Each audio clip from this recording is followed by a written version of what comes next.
This is the newsroom.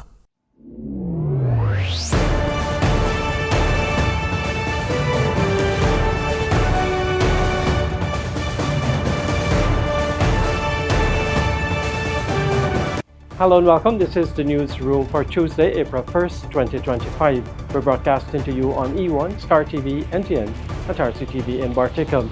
In the headlines, a $1.4 billion College of Medical Sciences is commissioned at the University of Guyana. Even though we still can't take every single person who can apply, I'm happy to say that this building today allows us to take in about 40% more students. Law to be reviewed to clamp down on the importation and use of sirens by civilians. A bold exhibition tackles sexual assault. Phrases like, what was she wearing? And why was she there? Or in the Guyanese dialect, them girls like play big women. Cricket in the mangroves, how Guyana's LCDS is batting for Imbotero. And in sport, consistent Ramdeholl aiming to lead Berbice to under-17 inter-county title. And youth players eager to compete in upcoming national under-21 club competition.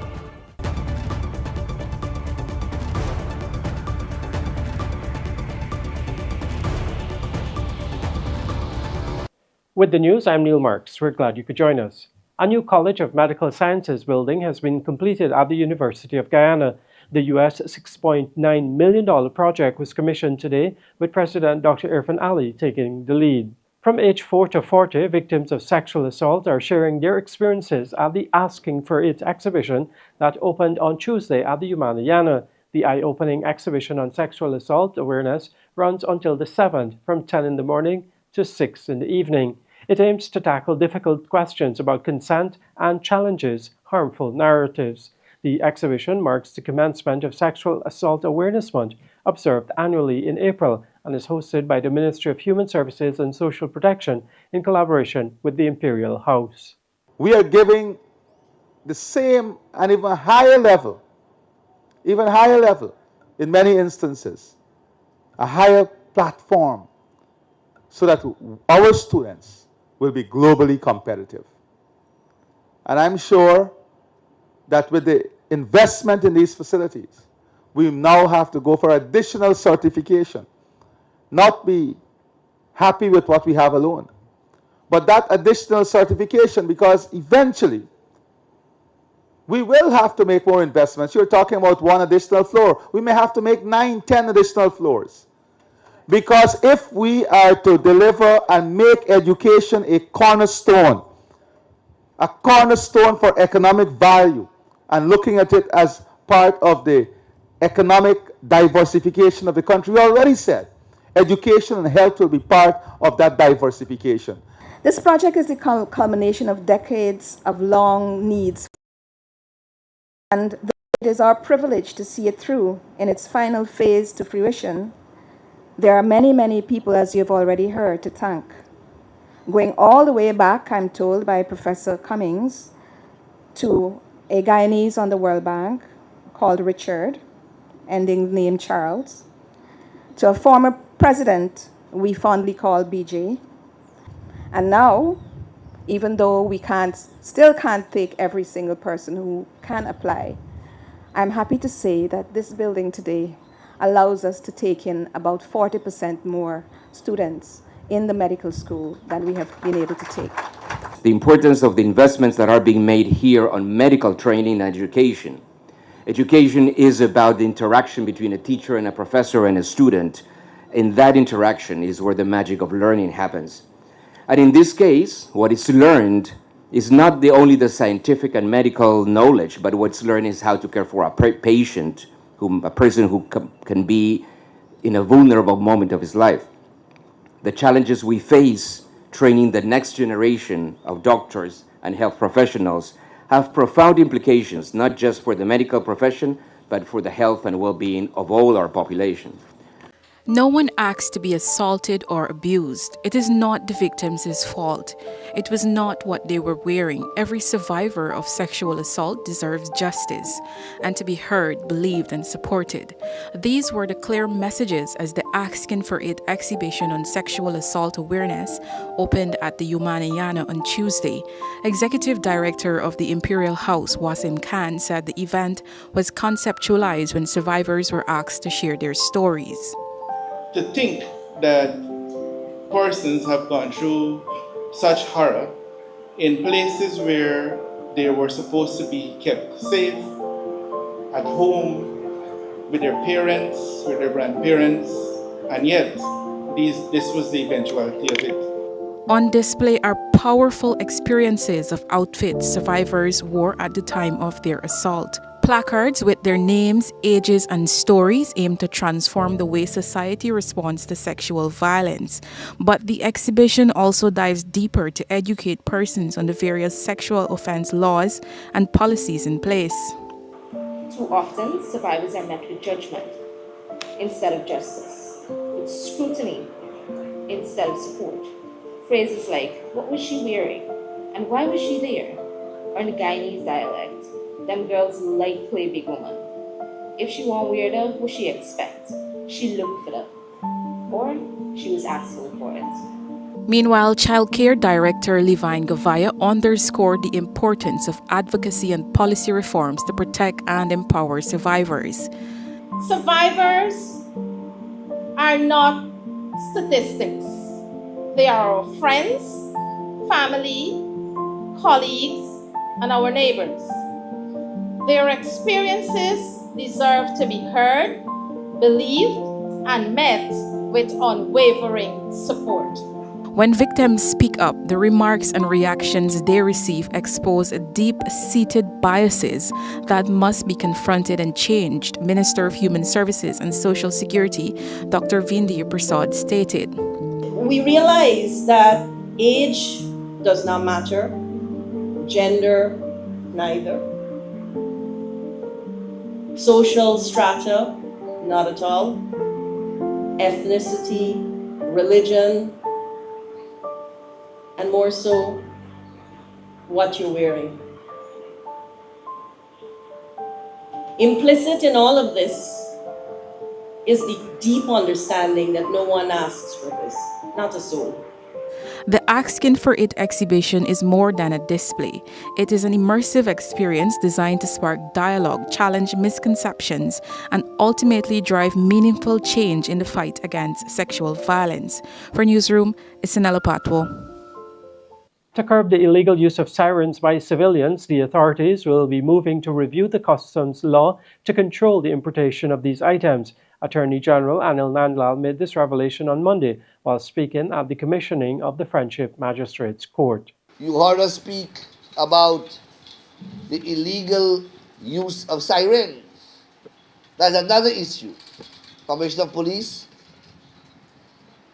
you know that only authorized vehicles are to use sirens. But the sirens are being sold in the stores. So we have to look at our customs regulations to prohibit the importation of it, or not prohibit, but to control the importation of these items. To improve access to water, a sum of $70 million has been invested to build 3 water supply systems in the community of Manawarin in Region 1. Currently, to serve government facilities, especially schools and health centers, and nearby islands, drilling has already begun for one well in central Manawarin. Minister of Housing and Water Colin Crowell made this disclosure during a visit to the region recently. For the Moruca sub-region, for example, as I speak, we have over 6 wells that are on stream in terms of current contract, and then there are a number of others that are coming just about to be awarded. In Manawarin itself, because I recall Tushao, you just heard from the Tushao, I recall when we put the first well in Manawarin, which was concentrating for the central location or the school, the government facilities, the health center, etc. We have an ongoing contract to the tune of about $70 million for three wells here in the Manawarin village. And so this is the first, and there are two others, as was just highlighted by the two show. We want to say to you that we will work as quickly as possible with the contractor to ensure that we are able to complete the work, because, as I said, there are lots more work to be ahead to be completed in keeping with our 100% access to potable water in the hinterland in this year 2025. Transformation is not only about the road access that we would have utilized to get here, or it's not about a building that is coming up in the community. It is also about changing lives. This here, previously, if we didn't have when there's prolonged dry period, then the challenge is how to get water, because when there's dry weather, the creeks, etc., dry up too, and so they have to bring water from distance. Everyone they can be able to go to their service, church service, and you'll have that ease now, water coming to the household, and have the children get to school on time. The children don't have that hassle anymore of having to fill water. This is what we're eliminating, because the people of Guyana, no matter where they live, whether it's in the hinterland or a far-flung community in general, they deserve the equal level of service. When the newsroom returns, we hear about plans to fix the Suze-Linden Highway.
Welcome back. This is the newsroom. In just 6 months, drivers along the Suzdijk-Linden Highway can expect a smoother and safer journey as sections of the roadway undergo significant upgrades. The ongoing rehabilitation project, backed by a $10 billion allocation for 2024 as part of a larger $30 billion initiative, aims to enhance road conditions, reduce travel time, and improve safety.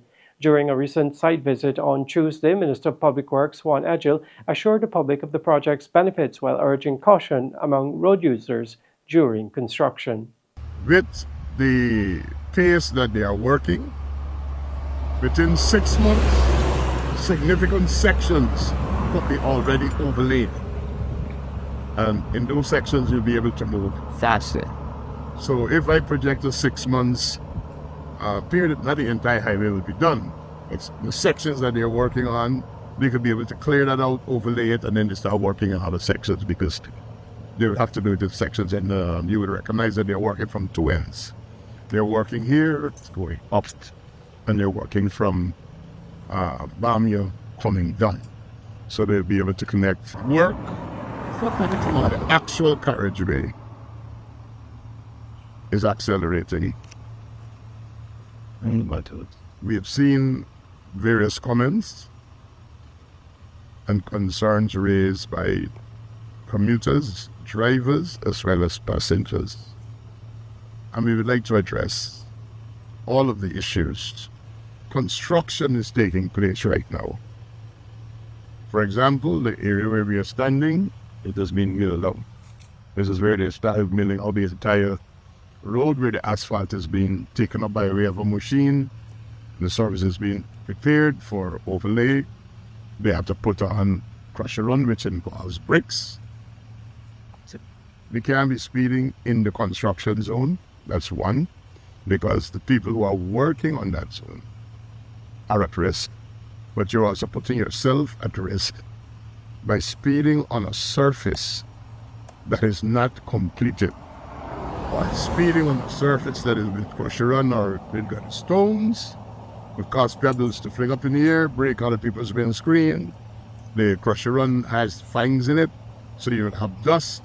So the first thing that we have to do here is to get everybody to calm down. In time to slow that down. We will have to work with the traffic chief and agree on a new speed limit, and we will, for construction,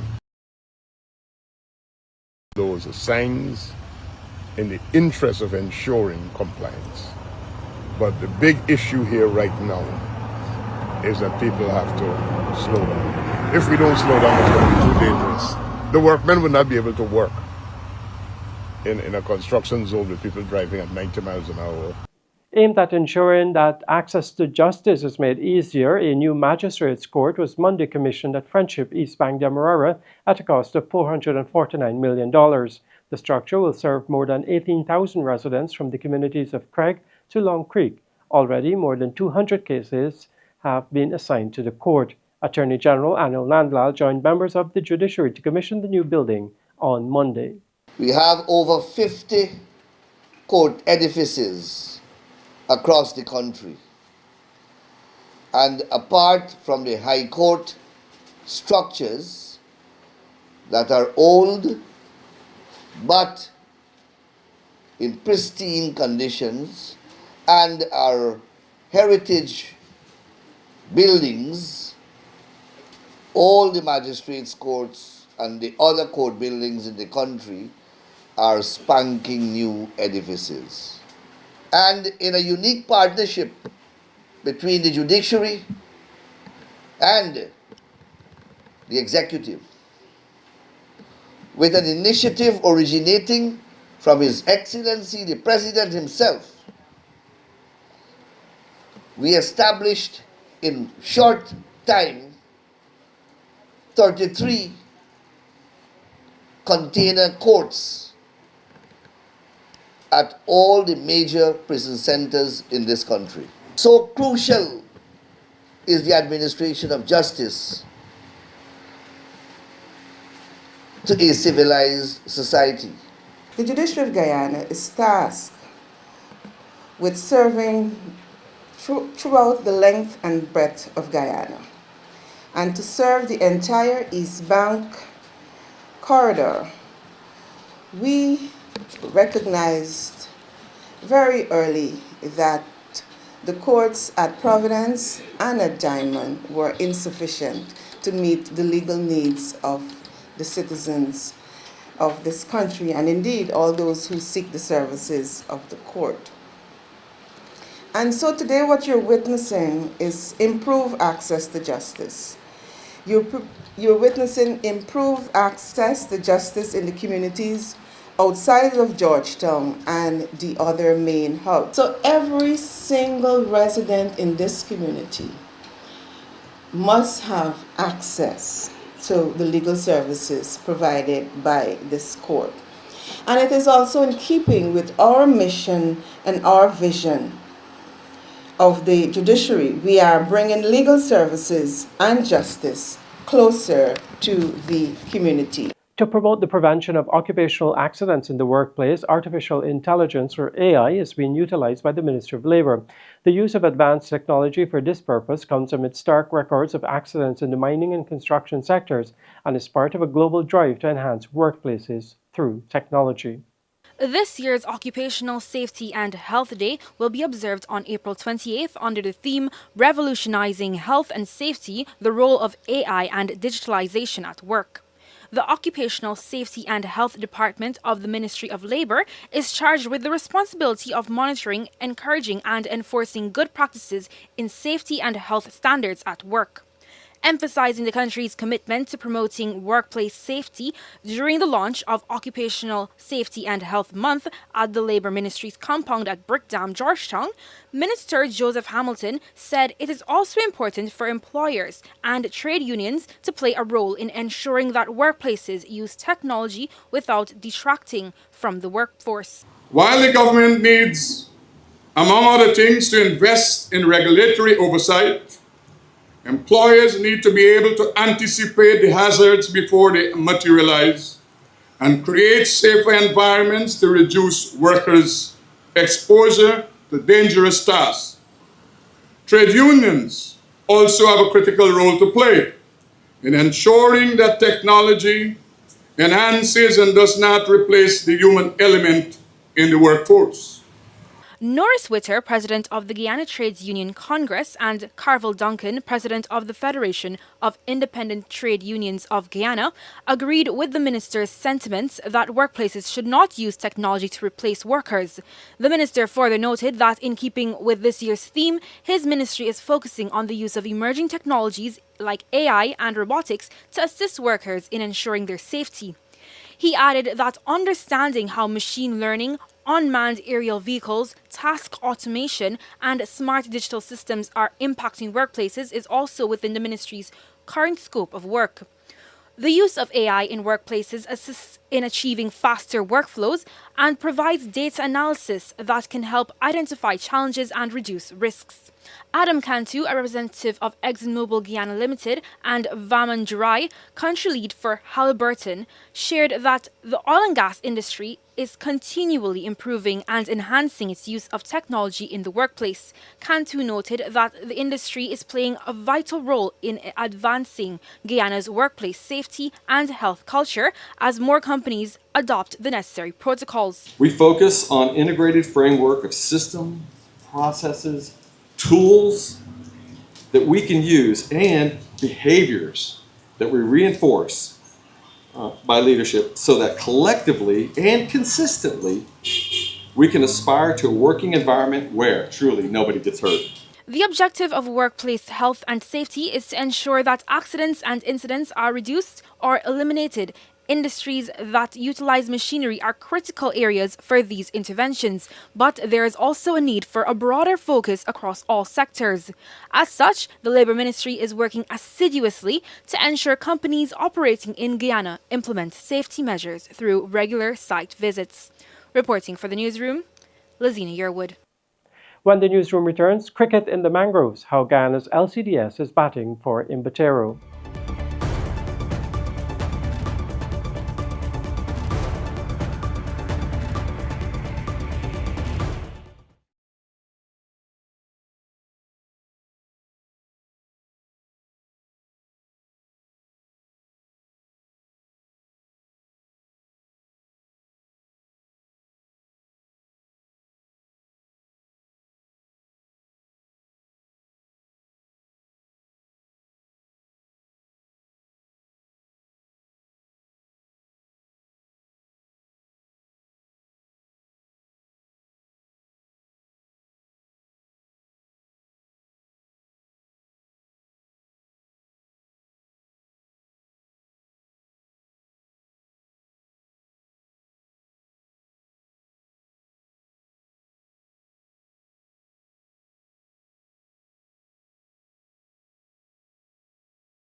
Welcome back. This is the newsroom. In Imbotero, an indigenous canoe community carved among mangroves at the edge of Guyana's northern border with Venezuela, cricket has come to embody the change driven by the country's low-carbon development strategy. Funded by carbon credit revenues, a small cricket pitch built in the swampy terrain serves as a powerful symbol of LCDS's broader impact. It demonstrates how community investments and economic stimulation can grow, showing how preserving forests can directly benefit those living closest to nature. We got a lot of young youths, enough young youths what actually is trying to play the cricket right now. We got enough youth because first that was the school ground they used to use, but never had a pitch. Bare football, them guys used to play there. Bare football. But now, actually most of the youth them are coming up, come off on the football and start playing bare cricket. Right now, it's most cricket going on now when they come in every day, every afternoon. Cricket. In most indigenous communities across Guyana, football reigns supreme. But at the northernmost part of the nation, on the edge of the Venezuelan border, among the mangroves, cricket is gaining unexpected popularity among the Warao people. This is Imbotero, an isolated village along the Imbotero Creek, fed by the Berbice River. With no roads, villagers rely on canoes, their houses standing tall in stilts to withstand the flooded landscapes, much as their ancestors have for nearly 8,000 years. Academic Robert Holtzman, working at the Imbotero Research Center, observed in 2022 that the creek serves as a communal hub, villagers exchanging greetings from passing canoes, tracking daily rhythms through arrivals and departures. This unique way of life helps preserve the delicate ecosystems of the Berbice Passage. Recognizing this crucial role, Guyana's government channels revenue from carbon credits earned from standing forest directly into indigenous communities through the Low Carbon Development Strategy, LCDS. They buy about an engine for education, and then another about an engine for health. By the agreement within the community, they decide to buy that. They budget money from the LCDS funds to develop a sports ground. But I believe still the sports ground is not like 100% completed. A notable investment was the start of a community sports ground, transforming village dynamics and creating new opportunities for interaction and economic activity. If was for the LCDS grants, we couldn't have never had a ground and got practicing going on. Before, the big bush like that, it went like big bush. But after we get the LCDS grant, we started to do clearing land. And we clear land, dig the drain, and we make the pitch. But it didn't get to complete out. But at least, yeah, we get it in a way where we could get to use it. We used to actually reach every afternoon out. The whole team that I got a team. We got 15 female and 15 male for the club. We used to take part of competition, like when we got competition Mabruma, we used to go out from here, out to Mabruma to play competition. We never had a cricket team in Imbotero. It's only since after we do the ground up there, so we start practicing and start going out to play cricket. The field hasn't just provided a place for sports, it's kindled local entrepreneurship. Juanita Williams, a mother of two, bought a stove with her LCDS grant and sold baked goods at the ground. It helped me a lot at $125,000. I use it to buy a stove because before that we used to use the firewood.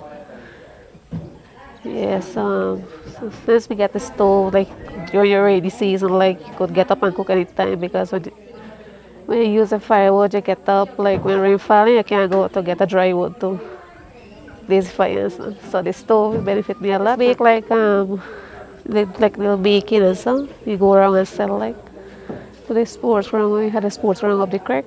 Others, like Rennie Anastasio, invested in a chainsaw for farming and home building.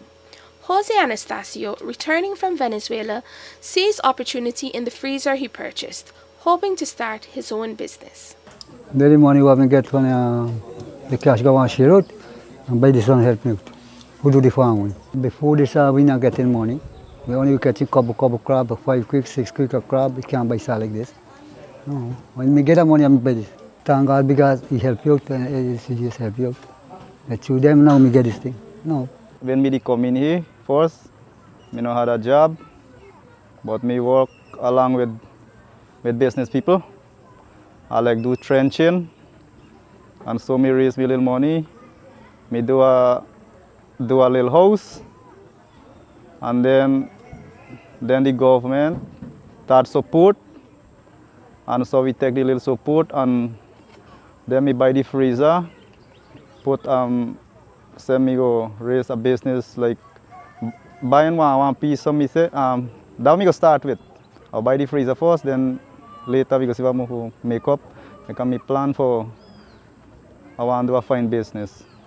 Like with buy and sell food and many things like one other in the community like me could buy and put and it could get in the business place. Yeah. Celine Sam, a mother of 8, started a poultry venture and purchased a generator, providing essential income and stability for her family. We help that buy a generator, and so in the little bit balance I buy a couple chicken and mine. So for me, mine the chicken and sell that couple chicken and get till money and buy gas for transport the children. That's marijuana. We help you freeze it, the chicken like for so that you could freeze and we could sell and get money and buy the gas to carry them. Cricket enthusiast Dion Debadine used his grant to rear chickens, ultimately achieving his dream of building a home. I built a house for the chicken. Only June, that was last year, December time, I started mining the chicken. Jeanette Adams explains how the LCDS funded boat engine transformed education access for her children. Before we get a boat and engine, we just like reach out to people who got boat and engine, ask them passage and pay them like $1,000 for go and come back in the afternoon. It helped me a lot because it ease up sometimes. You know, when you come to some people, they go say they're using them boat and you can't get to carry them out to the school. So the 60 horsepower engine help a lot in our community. Because the boat already there is always there to take them to the school. In Imbotero, a new cricket pitch acts as a symbol of change, resilience, and the power of community empowerment, guided by tradition and sustained by innovative climate initiatives. Daniel Swain for the Newsroom. When the newsroom returns, the financial weather and bridge reports along with sport with Avinash Ramzan. I'm Neil Marks. Take care.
We are the representative from Machinery Corporation of Guyana Limited. Thanks again.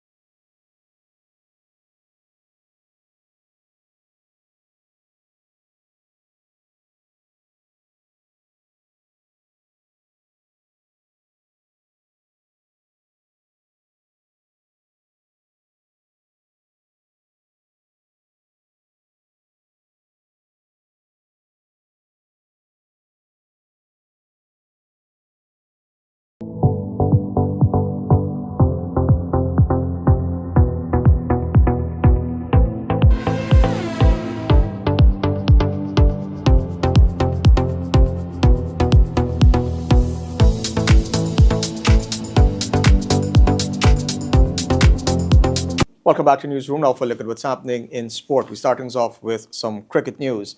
Romario Ramdeholl's consistent performances with both bat and ball have been instrumental in Berbice remaining in the hunt for the Guyana Cricket Board's Under-17 Inter-County 50-over title. The Berbice captain's match-saving efforts have steered his team through crucial moments, setting up a highly anticipated clash against fellow unbeaten side Demerara.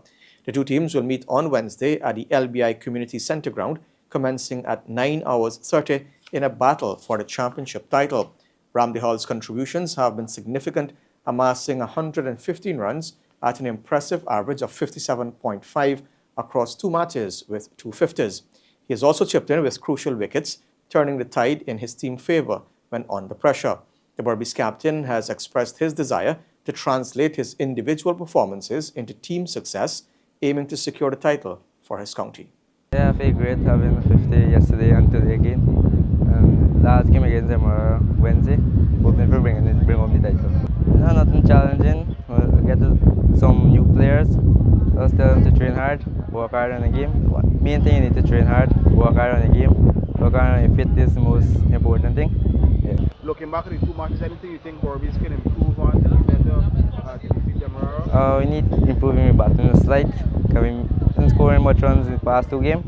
Now, young players aiming to make the transition from youth to senior cricket have welcomed the historic One Guyana National Under-21 Inter-Club Super 50 knockout competition for clubs across the country. Set to bowl off shortly, the nationwide tournament is a collaborative effort of the Guyana Cricket Board and the Ministry of Culture, Youth and Sport, geared to foster a smooth transition from age group cricket to senior.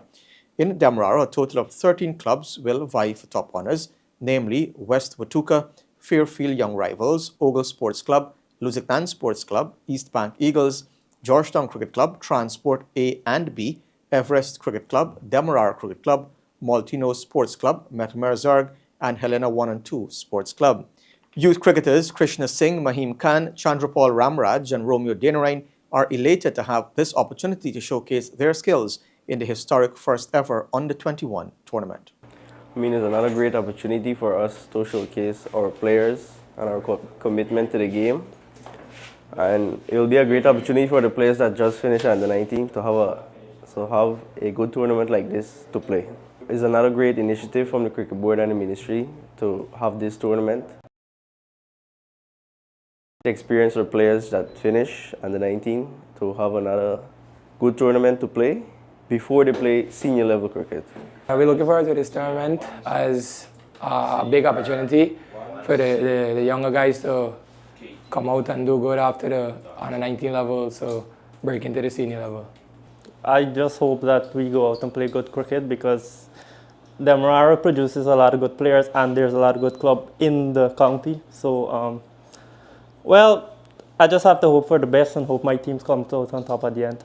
Most of us just finished the under-19 level, and like everyone said, it's a gap between the under-19 and the senior level. So it will allow a lot of players to gain a bit more experience heading into the senior, because when you go there, there's no age limit or no gap. So it's a big step to take in order to get to that level with the senior players. Well, transport is divided into two teams. We have a lot of players and a lot of very excellent talent from transport. And splitting the team into two teams will give all of us to showcase our talent. And each player from transport were very hungry to showcase our talent and do the best in this tournament. Meanwhile, Lusignan A and B teams will clash host Cricket Board's President's Cup T20 title on Sunday, April 6th, following convincing wins in the semi-finals on Sunday last at Lusignan ground. Lusignan A thumped Fairfield by 57 runs, and Lusignan B prevailed by 38 runs over Better Hope A. Lusignan A piled up 178 for 5 from the allotted 20 overs, with 54 from Chetram Balgobin, 51 from fellow opener Steve Ramdas, and a quick-fire 43 from Nigel Deodat. Keon Francis 2 for 39, Saif Ragbir 1 for 29, and Ramnaran Chatura with 1 for 31 were the wicket takers for Fairfield, who responded with 121 for 9 from the allotted 20 overs. Denard Lovell top scored with an unbeaten 32, Wazim Mustafa made 31 and Quincy Halley 23. Bowling for Lusignan A, Balgobin picked up 3 for 20, Chandrapal Ramraj 2 for 8, Suresh Danai 2 for 11, and Rajpal Basdio 2 for 25. In the other game, Lusignan B, batting first, put on 188 for 6 from the stipulated 20 overs against Better Hope A. Karamchand Prasad slammed 6 sixes and a 4 in 49 of 16 balls. Vishnu Ramzit scored 42 of 32, Kumar Bishundayal 33 not out of 19, and Krishna Deosaran 27. Ryan Premchand took 2 for 26 of 4 overs for Better Hope A, who made 150 from 17.5 overs. Bishundayal 3 for 14, Somnath Bharat 2 for 29, and Rajendra Nigbaran 2 for 35 were the leading bowlers for Lusignan B. Randy Danraj 42, Asad Mohammed 41, Sachin Singh 28, and Ravi Singh 20 were the top scorers for Better Hope A. Sunday's final between the two Lusignan teams will bowl off at 14 hours. Prior to that, Fairfield and Better Hope A will clash in the third place playoff from 10 hours. A total of 24 teams started the knockout competition several weeks ago. Now, despite recent governance disputes and legal challenges, Cricket West Indies President Dr. Kishore Shallow maintains that the board operates on a united front. Shallow was unanimously re-elected as president, while Azim Basarat returned as vice president with support from 4 of the 6 territories. However, the lead-up of those elections were marked by friction with the Barbados Cricket Association and the Guyana Cricket Board, raising concerns about the implementation of certain recommendations from the Webby report. Furthermore, a High Court ruling had declared Basarat's March 2023 election as vice president null, void, and of no legal effect, following a legal challenge by the Guyana Cricket Board. Basarat was subsequently re-elected unopposed in a special election held in September. In light of these past disagreements, Dr. Shallow has reiterated the board's commitment to unity, emphasizing a collaborative approach to moving CWI forward. It's no secret that in organizations like these, you're not always going to agree on every matter. And Cricket West Indies, as much as we like to think we're perfect sometimes, we are not, and we are quite similar to other organizations. And listen, differences are healthy, and we continue to encourage those, and we embrace all our territorial boards, all our shareholders. And I think more than I could certainly, I think since I've joined the board in 2017, this is the most united I've seen the boardroom. So I'm quite pleased with that, and I think we are certainly all focused on the direction we want to take Cricket West Indies at this point. And finally, Punjab Kings recorded their second win from as many games this IPL, thumping Lucknow Super Giants by 8 wickets in match 13 on Tuesday. The home side Lucknow put up 171 for 7 after being 35 for 3 in the power play, with Nicholas Pooran making 44 of 30, Ayush Badoni 41 of 33, Aiden Markram 28 and Abdul Samad 27. Arshdeep Singh took 3 for 43 for Punjab Kings, who raced the victory at 177 for 2 from 16.2 overs. Opener Prab Simran Singh struck 9 fours and 3 sixes in 69 of 34 to set up the chase, with the skipper Shreyas Iyer sealing the win with an unbeaten 52 of 30. Nehal Wadera cracked an unbeaten 43 of 25 as Punjab Kings made light work of the target to hand Lucknow their second defeat in 3 matches. IPL action continues on Wednesday with the home team and points leaders Royal Challengers Bengaluru up against Gujarat Titans from 10 hours. And with that, we've come to the end of the news for this evening. Of course, you can find updates on these and other stories on our website, newsroom.gy, and all social media platforms. On behalf of the entire news team, I am Avinash Ramzan. Thanks for watching. Be safe. See you next time.